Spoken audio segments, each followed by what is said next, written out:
আজকে আমরা জানবো নাউনের কেস সম্পর্কে, ঠিক আছে? আচ্ছা, প্রথমে আমরা জানি যে নাউনের কেস কাকে বলা হয়। ধরো কোনো একটা সেন্টেন্সে নাউন বিভিন্ন অনেকবার থাকতেই পারে, এর যে পজিশন আছে সেগুলোকে বোঝানোর জন্য আমরা কেস ইউজ করি। এছাড়া বলতে পারো যে অন্য কোনো ওয়ার্ডের সাথে, ঠিক আছে, এর যে রিলেশনটা সেটাকে বোঝানোর জন্য আমরা নাউনের কেস ইউজ করি। নাউনের কেস হচ্ছে আমাদের ধরুন 4 প্রকার, ঠিক আছে? আমরা ধীরে ধীরে এগুলো এবার আলোচনা করব। প্রথমে আসছি আমরা কি না নমিনেটিভ কেস।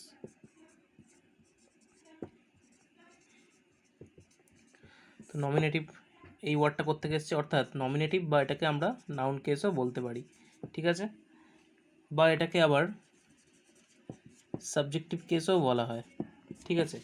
অর্থাৎ যেখানে noun as a subject behave করবে সেটাকে আমরা কি বলবো, nominative case or noun case or subjective case. Okay, মানে সাবজেক্ট হিসেবে যেহেতু আমাদের বিহেভ করবে যখন নাউনটা, তখন ওটাকে আমরা বলবো সাবজেক্টিভ কেস, ঠিক আছে? এক্সাম্পল ধরো আমরা বললাম রাহুল বট আ কার। রাহুল এটা প্রপার নাউন তো, ঠিক আছে? আবার এটা একই সাথে সাবজেক্ট হিসেবেও কাজ করছে, তার মানে এটা হচ্ছে সাবজেক্ট কেস, অর্থাৎ এটাকে নমিনেটিভ কেসও আমরা বলতে পারি। ওকে ওকে তো নেক্সট আমরা আসছি অ্যাকিউজেটিভ কেস, ঠিক আছে? অর্থাৎ অ্যাকিউজেটিভ কেসকে আমরা অবজেক্টিভ কেসও বলতে পারি। আগেরটা যেমন আমরা কী করছিলাম, নমিনেটিভ বা নাউন কেস হিসেবে ইউজ করছিলাম, অ্যাকিউজেটিভ কেসকে আমরা অবজেক্টিভ কেসও বলতে পারি, ঠিক আছে? ধরো দুটো বন্ধু ঝামেলা হচ্ছে, এবার টিচারের কাছে যখন যাবে তাদের বিরুদ্ধে অ্যালিগেশন আসবে তো, যে এটা ও করেছে ওটা ও করেছে, তার মানে একে অপরকে কী করছে, অ্যাকিউজ করছে কোনো একটা কাজের জন্য, ঠিক আছে? তেমনই এখানে এই যে কাকে যে ওয়ার্ডটা সেটাকে ডিসক্রাইব করার জন্য হচ্ছে অ্যাকিউজেটিভ কেস আসে, ঠিক আছে? ধরো বললাম রাহুল দি বললো রাহুল ওয়ান্টস আ কার, ঠিক আছে? এখানে যদি আমি প্রশ্ন করি যে রাহুল ওয়ান্টস হোয়াট, কী চায়, ঠিক আছে? এর উত্তরটা কী দিচ্ছে, আ কার, ঠিক আছে? তার মানে এটা হচ্ছে অবজেক্টিভ কেস। ওকে, অর্থাৎ এই জিনিসটার ওপরে বেস করে হচ্ছে, ঠিক আছে? এটা হচ্ছে অবজেক্ট, অর্থাৎ হোয়াট আর হুম দিয়ে যদি আমরা প্রশ্ন করলে, মনে রাখবে আমি এটা আগেও বলেছিলাম, হোয়াট আর হুম দিয়ে যদি আমরা ভার্বকে কোশ্চেন করি, ঠিক আছে, আর যদি তার উত্তর আসে তাহলে বুঝবো ওই ভার্বটার অবজেক্ট রয়েছে, ঠিক আছে? আর সেটাকে অবজেক্টিভ কেস বলা হয়। ওকে, নেক্সট আমরা আসছি ভোকেটিভ কেসে, ঠিক আছে? এটা হচ্ছে আমাদের 3rd নাম্বার কেস, ঠিক আছে? ভোকেটিভ কেস এটাকে আমরা অ্যাড্রেস, এটা হচ্ছে ধরে নাও, যখন এক্সাম্পল দেবো তোমাদের বুঝতে সুবিধা হবে। এটা ধরে নাও আমরা কাউকে অ্যাড্রেস করছি, তখন আমরা এটাকে ইউজ করি, মানে সেই কারণে সেই টাইমেও আমরা এটাকে ইউজ করি, তাই না? এটাকে অ্যাড্রেসাল পারপাসেও আমরা বলতে পারি, ঠিক আছে? ধরো আচ্ছা, এই যে ভোকেটিভ কথাটা, এখানে যে ভোক মানে হচ্ছে স্পিক, ঠিক আছে? এবং এই থেকেই এসছে ভোকেটিভ কেস আমাদের, ঠিক আছে? অর্থাৎ কাউকে যখন আমরা ডাকছি সম্বোধন করে, তখন সে অর্থ অ্যাড্রেসাল পারপাস, এই কারণেই আমরা বলছি, কাউকে ডেকে যখন আমরা বলছি তখন সেটা আমাদের ভোকেটিভ কেসে চলে যাচ্ছে সেই নাউনটা। এক্সাম্পল ধরো বললাম, ধরো কী বলা যায়, ধরো বললাম ডিয়ার অর্জুন কমা দিয়ে ইউ মাস্ট কল মি, ঠিক আছে? এক্ষেত্রে এই যে ডিয়ার অর্জুন, এরপর একটা কমা দিতে হবে, ঠিক আছে? এখানে মেন সাবজেক্ট কোনটা, এটা সাবজেক্টিভ কেস কিন্তু, ঠিক আছে? ইউটা, ঠিক আছে? ইউ মাস্ট কল মি, এখানে সাবজেক্ট কোনটা, এইটা, ঠিক আছে? এটা সাবজেক্টিভ কেস বা নমিনেটিভ কেস যেটা বলছিলাম আমি। কিন্তু এই যে ডিয়ার অর্জুন, এটাকে আমরা কি সম্বোধন বানাই, ডেকে তারপরে বলছি ডিয়ার অর্জুন, তাহলে এইটা আমাদের কী দাঁড়ালো, এটা আমাদের দাঁড়াচ্ছে ভোকেটিভ কেস, ঠিক আছে? ওকে, নেক্সট আমাদের 4th হচ্ছে পজিটিভ কেস। আচ্ছা, এটা কোথা থেকে এসছে, পজিশন থেকে, অর্থাৎ কোনো কিছু অধিকার করে থাকা, ঠিক আছে? আচ্ছা, পজিটিভ কেসকে আমরা জেনেটিভ কেসও বলতে পারি। কেন বলতে পারি, ধরো এই যে জেনেটিভ অর্থাৎ জিন থেকে তো এসছে, অর্থাৎ যে কোনো ধরো রিলেশন, ঠিক আছে, সম্পর্ক, ঠিক আছে, সেই রিলেশন থেকেই তো, মানে পজিশন কী থেকে হয়, কোনো একটা রিলেশন, তো সেই থেকেই যে কীভাবে তার সাথে জড়িত রয়েছে সেইটা, বা কোনো ধরো বললাম যে কোনো ধরো ওনারশিপ, বললাম রাহুলস কার, তাহলে কারটা কে ওন করে রয়েছে, রাহুল, ঠিক আছে? এবার ধরো বললাম কালামস ফাদার, তাহলে বাবার যে রিলেশন, তো ওটা রিলেশন বোঝাচ্ছে তো, তাই তো? ওখানে তার ওনারশিপ না, ওটা রিলেশন বোঝাচ্ছে, সেই ক্ষেত্রে হচ্ছে পজিটিভ কেস, ঠিক আছে? এইবার আসছি, ধরো এটা কী করে ডিটারমাইন করবো আমরা, আমি বোর্ডটা মুছে নিই তারপরে বলছি। এবার নেক্সট আমরা আসছি যে এক্সাম্পল যেটা আমরা বলছিলাম পজিটিভ কেসে, ঠিক আছে? ধরো আমরা এই যে কালামস ফাদার বলছি, ঠিক আছে, কিন্তু যখন ধরো আমরা এটা তো অ্যানিমেট অবজেক্ট হলো, ধরো ইনঅ্যানিমেট অবজেক্ট, ঠিক আছে, ধরো আমি তোমাদের এইভাবে বোঝাচ্ছি, ধরো যে কোনো লিভিং থিংস, ঠিক আছে, তাদের ক্ষেত্রে কী হয়, সেই সমস্ত নাউনদের ক্ষেত্রে আমরা অ্যাপোস্ট্রফি দিয়ে এস এস ইউজ করি, ঠিক আছে, কেন না পজিশন বোঝাতে।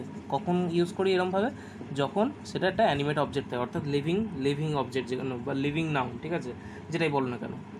যে কারণে আমরা বলছি যে কালামস ফাদার, ঠিক আছে, কিংবা ধরো বললাম my house.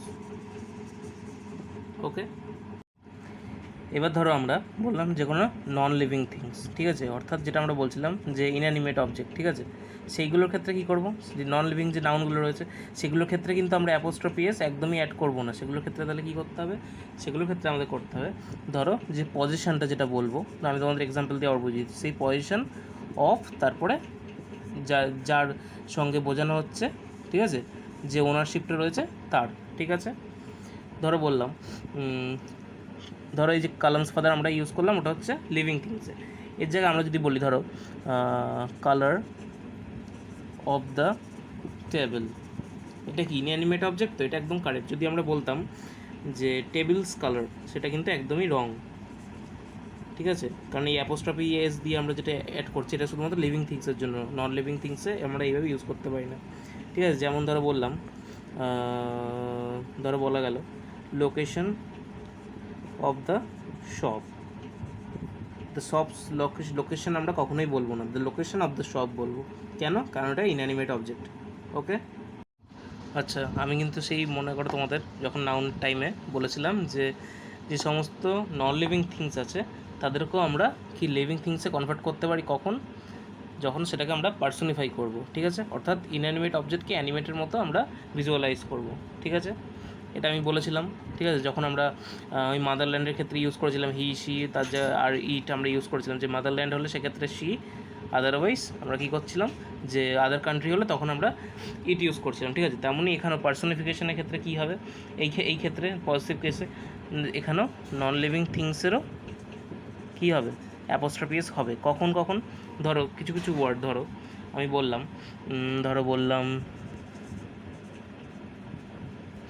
New years vacation, ঠিক আছে, এই ক্ষেত্রে আমরা new years use, vacation of new year না বলে নিউ ইয়ার্স ভ্যাকেশন বলবো, কেন, কারণ ভ্যাকেশন কাদের জন্য হয়, মানুষদের জন্যই তো, অর্থাৎ লিভিং থিংসের জন্যই তো, সেই কারণে আমরা এটাকে ভ্যাকেশন অফ নিউ ইয়ার না বলে নিউ ইয়ার্স ভ্যাকেশন বলবো। ওকে, এরপরে ধরো বললাম কী বলা যায়, ধরো বললাম ওয়েস্ট বেঙ্গলস পপুলেশন, ঠিক আছে,